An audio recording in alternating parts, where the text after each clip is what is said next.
pastor, Apostle Emmanuel Iren, would said, yeah, I think he was invited to one of these East African countries. I think it was Rwanda or so, or Kenya. I think it was Rwanda, and he said that the people were not able to afford to bring him. Yeah, we are all called to do what the Father has called us to do. Like this song, it says, "Forever, God, I, I have vowed to serve and to do your work."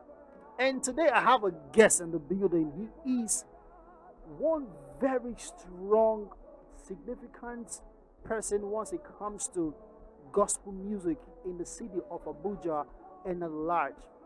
This man has done great and mighty stuff behind the scene, and with a lot of musicians that you hear today, they all have a trace for his craft, his musical craft and skill, and he's anointed a lot of choir growth in some churches that you hear today. And he is really, really, really, really doing a great and mighty work. And it's not just a musician or a gospel artist. There's a lot that he's doing that he is going to unveil by himself. Ladies and gentlemen, for the first time in Bright 98.7, I want to present to some and introduce to others my friend, my brother, no other than Minister Uzoma. Thank you very much. Good morning, sir. Very much. Welcome to Bright FM, sir. Thank you so much, sir. We've been trying to do this for a while, Yeah. but time and chance happened to them all. I'm glad I'm here finally. Yes, thank you for coming, sir. All right, so let Abuja meet you. Let Abuja know you by yourself, from yourself. All right, so my name is Uzoma Ihemere, and I am called the music director. So ministry-wise, call me the music director. I have directed a couple of choirs, just a few of them, just to mention a few of them, and currently serving as the music director, Celebration Church Utako. And like you said, I've worked with a couple of gospel artists, both in Abuja, outside Abuja, and we just keep the work going, and God is helping us. Why are you called the music director? Yeah, because like the word is music director, because basically what I do is to direct music. I usually will tell my friends that I don't know how to sing. Well, I think I perform more directing music, just to do the behind work, make sure that every part of the music is intact. Let's take, for instance, someone who wants to do a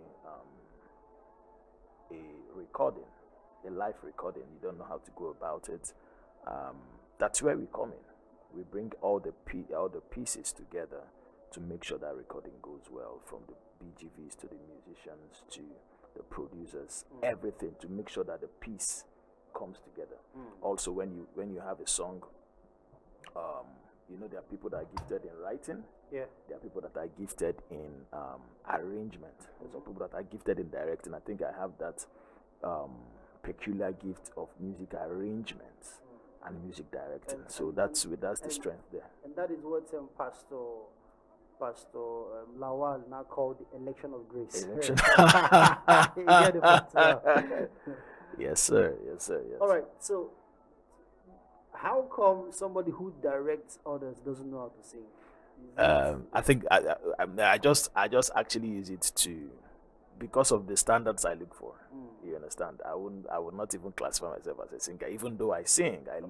I lead praise worship in my church. There's a lot of videos going everywhere of me leading praise worship. But when I look at the standards, of what I want, I probably will not even regard myself as a singer. When you look at Frankie Omo and compare yourself. So I mean, there's a lot of people. I have a lot of friends that when they open their mouth to sing, I'm like, God, where was I when? I mean, God knows how to distribute gifts. Yeah, you understand? So they need me, I need them.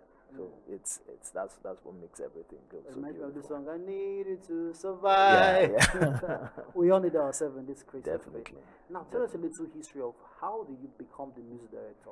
All right, I started music at age 5. I was born into a musical family. Are you PK? Yeah, I am a PK. Oh wow! I'm No a PK. wonder. No wonder. I am a PK. In fact, my dad is a pastor. My mom is a pastor. My two brothers are pastors in the U.S. The one you know, a pastor. Let's move on. Let's move on from this. Let's move on from this. And, so God is calling you. You're running. I'm not running. I'm it- doing ministry. I'm doing ministry. I don't have to have the tag of the pastor. I mean, what I'm doing is ministry. Of course. Yeah. What I'm doing is ministry, and the honest truth is, when people say, "Why you know the pastor?" I don't need to have that call to do the core of what the believer should do, which is evangelize. Yeah. Yeah, we are called to reconcile all men, so I don't have to have the tag of a pastor to do that.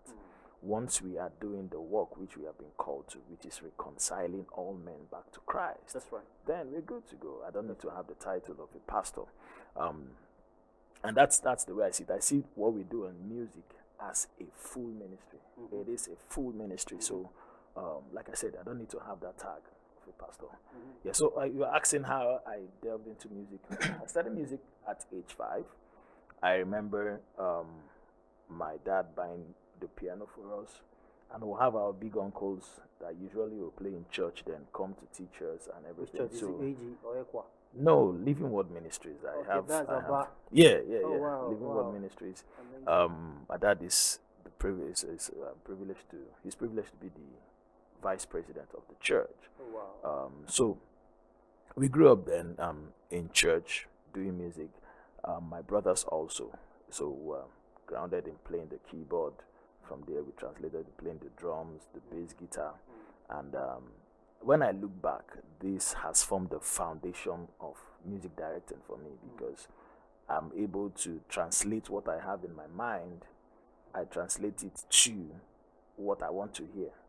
You understand? So, and it has just been that. It has just been that way. Everywhere I find myself, that music instinct just comes out. Anywhere I find myself, and I make bold to say that my music inclination is within the four walls of gospel music. I don't have any. I've tried it before. It didn't work. I've tried to direct a secular. It didn't work, and I'm not even gonna push it. I'm not even interested in it. Yeah, I'm not even interested in it because, for me, the gospel of Jesus has to be pushed.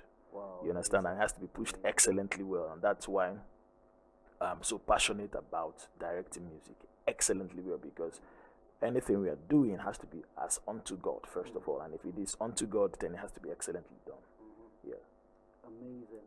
No, let's go back to you trying to direct secular music and it's not working. I'm so interested in that. Is it that? But now music now, it's not still music. Because that's what our other brothers will say. That's what our brothers will say. That music is music. That they are musicians. They're not gospel artists. Don't tag me gospel artist. I'm a musician. So is it that you can't? Is it the words or the ambience, the spirit, or the sound, but it's the same equipment? So what is it exactly that can make you do secular music? All right. So I heard my pastor say, every song will always take you back to the spirit behind the song. There are secular songs that are not vulgar songs. There are secular songs that are maybe for nation building. There are secular songs that are don't necessarily even have the Jesus words there. Yeah. Those are even fair. When I'm talking about secular songs, I'm talking about songs that don't edify the body. That's right. You understand? And the reason why I would not classify myself as just a musician, I will actually put the gospel there, because I want you to, from far, know my stance.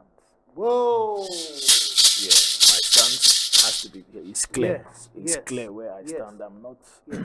I'm not grey. I'm white. I'm white. I'm not doing this. I try. One of my friends. Well, I won't call him my friend. Somebody I know that knows my music capacity. Oh, I want to start a band. You know how we just take a song and turn it into something else. I feel we can do it in the secular way. And we tried. Nothing flew. Nothing was flowing. Nothing. And I'm this kind of person that once I come into a space, music starts. it just starts. That flow of how to rearrange the music in such a way that you've not heard it before. So I mean, and I told him, this is not for me. I don't know. This is not. I'm not just wired. Could in it that be way. your foundation? Yeah, my foundation has a lot to do with it. My foundation has a lot to do with your prayers have prayed upon so you. there are boundaries. I think the prayers There's some things you can't the just prayers have kept me within a boundary. I And love the honest it. truth is for me, when I'm bringing up my children, as I'm bringing up my children, that's actually what I pray for, because you are free, but within the boundaries of what God would have you do, which is important. And the most important thing for me is to be able to propagate the kingdom mandate. That is very important for me, propagating the kingdom mandate through music. Propagating the kingdom sorry, mandate. let me. You talked about children. Yes. It is very key. So somehow I feel it is for me. Yes. I feel it is tough and more pressure raising children in this generation. I have a 12-year-old son, a 10-year-old daughter, and a 6-year-old son. So somehow because of the activities that we are engaging now, so parenting is kind of very, very tough and challenging. That's the honest truth for me. True. Because you have to pay bills, you have to go to work, you have to go for this meeting, you have to travel, you have to stuff. Now carrying children along. Now you talked about the prayers of your parents and prayed and all that, and now you trying to making sure that your children have that. Now it reminds me of what happened with me and my kids on Friday. I told you I was in an event on Friday. Yes, you did. Yeah. I'm not a member of that church. I can count how many times I have been to that particular church. I can literally count it. But I live in this town. It's just a stone throw. My house and the church is just a stone throw. Oh, okay. I can just drive in, but I can literally count how many times. The last time I was there was when I had a meeting with the senior pastor of the church, with one of our pastor friends. But I go there for really just either for interviews or just to. But now, on my son saw the advert somewhere. I'm like, Daddy, please, can we go to this place? I'm like, wow. I said, okay. It was not convenient for me that Friday. I had a very long day at work. They were calling me back to back. When I got there, they were already dressed. Ready. My son actually influenced the other sibling. They were dressed, already just waiting for me to just come back home. And let's go. Let's go. So I had to go. Like, let's go. I said, let me fresh up. I said, let me rest. My last one. No, we have to go. And when they got there, they were like, wow, this is big. This is like, I'm like, okay. I had to make sure they go there. Yes, sir. So let them start. Okay, this is how we were raised. This is how I do that, and it's part of the covering. It's part of it. It has a way of influencing their do's and don'ts, and their lifestyle, their belief system, and this God's spirit, God's presence. They came at the point I saw that they were sleeping. Yes, sleep in the presence of God. It's fine. It's okay. So something is entering. It's building your foundation. Yeah. So it is key. That's why you can't do something like me. There's some things I cannot do. There's nothing. Even if most of my friends they travel abroad and they start misbehaving, but for me, I don't think I will misbehave.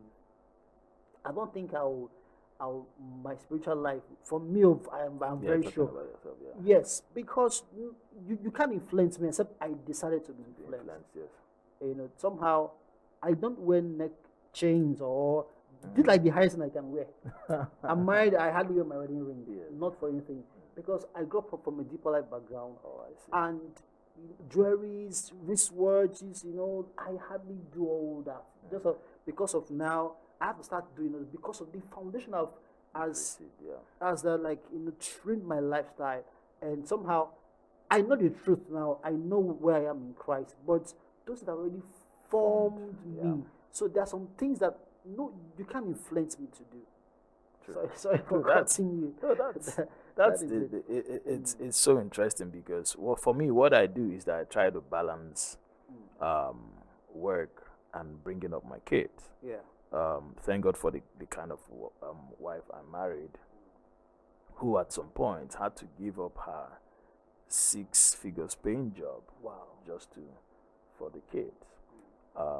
And God has been faithful. God has also, I'm not even going to take credit for that, because God has raised people also who assist us in raising the kids, but they are our primary. For me and my wife, my kids are our primary assignment. They are our primary assignments. So we don't even take it for granted. Yeah. And so what I try to do is that I bring my kids in the earshot of anything gospel. I told my driver, once you're taking the kids to school, never put up a radio station, except it's a gospel show. I mean, so if it's a gospel show, fine and good. So they don't hear secular songs. I remember, let me give an instance. I think my kids went for a party in one of these playgrounds and everything, and they were playing secular songs. Oh, my daughter was like, "Oh, Daddy, this song doesn't have Jesus in it. I can't dance to it." That's fine. And I mean, That's you fine. see two beautiful girls in the midst of many kids dancing away, and I'm like, yeah, because there's something that is already forming. That's and fine. you cannot afford to lose it. That's you, fine. you need to keep the fire burning, Yes, yes. and we'll hand over to the next generation. That is amazing. I'm so happy to hear this. You see, deep call it down to deep. Yes, sir. We have the same, but most persons, they don't understand this. It looks as if you are being too religious. No. Nah, it's not. You we have to preserve the culture. We Yeah. must preserve the culture Yes. and be able to hand it over. Yes. We Transfer it. must preserve Yes. that Christian culture Yes. and be able to hand it over. Yes, sir. Yes. Same here. Yes, sir. My house girl in the house. Not I don't like using the word house help or house girl, but she have a phone, and most times she have to turn on the radio station on the phone. Yes. Just to keep herself awake and busy. Like I tell her, don't do this. Don't, because my kids are always around her. I'm like, I make sure that whenever I'm at home, I bring the phone, I turn it off. Of course, I work in the radio station. I know what's up. I know. So, and whenever I hold the phone, they say, no. We are looking for a gospel. Kini. I say, I'll first of all listen to what's playing and what frequency they are in. If I'm cool with it, okay, fine. But I am conscious of it. It's important. Even the kind of program they watch on TV, the channels, and even the cartoons they watch, I am also very key with it. But it's just God that will help us and this generation and our children. Fine. Now let's talk about you are in the gospel music ministry. Yes, sir. And right now, there's a lot of pressure for fame, to blow and to hammer. It's a lot of pressure. And I asked you a question yesterday that is it okay to do business? Is it gospel? Is it music ministry or music business? Is it okay to do music ministry or music business? All right. So there's those two terminologies are critical. There is the music ministry and there is music business, and it's good for a believer to understand both of those things. Yeah. I will start with the analogy. I don't know about Nigeria military system. I don't know so much about it, but in the real sense of it, if you are in the military, you are going to once you join the military, every other thing is taken care of. So because they want the focus to be on the job. Yeah. You understand everything. That's why the Bible says when a man you are missing a man who has been conscripted into he does not think about what he's supposed to do for himself. Yeah. He's not thinking about what he's doing for himself. Every other thing is taken care of. Now, I see it's the same way I see the music ministry. If God has called you into the music ministry or into music, let me not put it ministry yet. If God has called you into ministry, I think it is now left for you to take it as a call. The caller knows you need provision. And I was telling my friend the other day, I said, your resources will always be in the place that is allotted and allocated for you. So if you're outside the location, your allocation is not going to get you. So music for me is first a ministry. The business side of it, the person who called me into that ministry knows how to take care of it. Except the Lord builds a house, the builders build in vain. I mean, because you can know all the business side of it, which is very important, because it is good to be knowledgeable about the business of music, because what we see around these days is about people being swindled away of their maybe royalties and all these things. So it's good to have the knowledge of the music. I had to sit down one day with one of my friends, I'm sure you know him, Mark Rock, to teach me about the business side of music. So nobody comes to boo me on any of these things. You understand? So because it is important you know it, but that is not our focus.